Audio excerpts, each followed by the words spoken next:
Adapting a graphic novel, what was the initial challenge for you?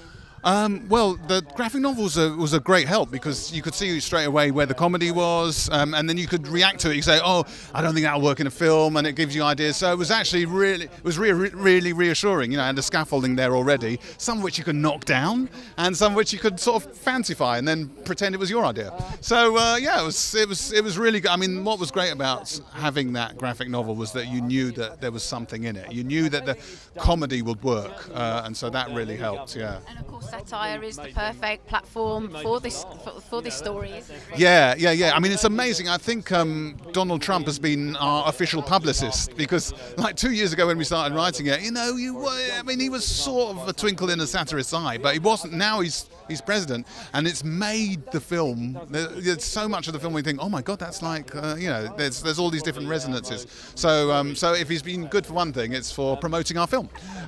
So yes, but I think that it is a satire, but it's also a period piece, and it's also a drama, and it's above all a comedy. So there's satirical elements, but it's not as if we sat down to go, let's satirize what's going on at all. Because you obviously want to stay true to the story that is loosely based on what happened. Yeah, exactly. And the story itself is so dramatic, but also so absurd. There's stuff where people come up to me and say, "Oh, that's amazing how you invented that thing." Didn't invent it. It was some of the most extreme things actually happened.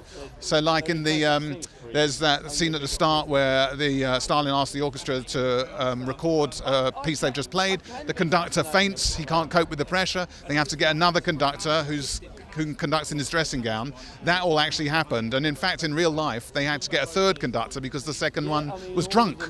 But that was too extreme, so real life was more ridiculous and comedy, if you like, than what we actually put in. And you've also got these characters, or these people, not just characters, that are not particularly sympathetic, so how do you then write a rooting interest for the audience to have some kind of investment in these people? Yeah, I think it's interesting, the sympathy question. I think I'd be interested to see it when people see it, because you find yourself sympathizing with these people, even though they are, I don't know if I'm allowed to swear, am I allowed to swear?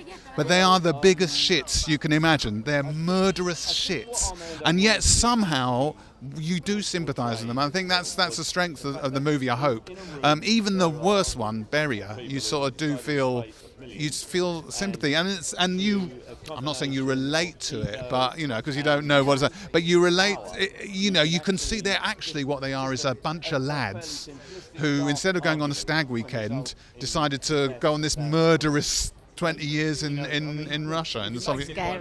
Yeah. And then you've got these amazing actors that.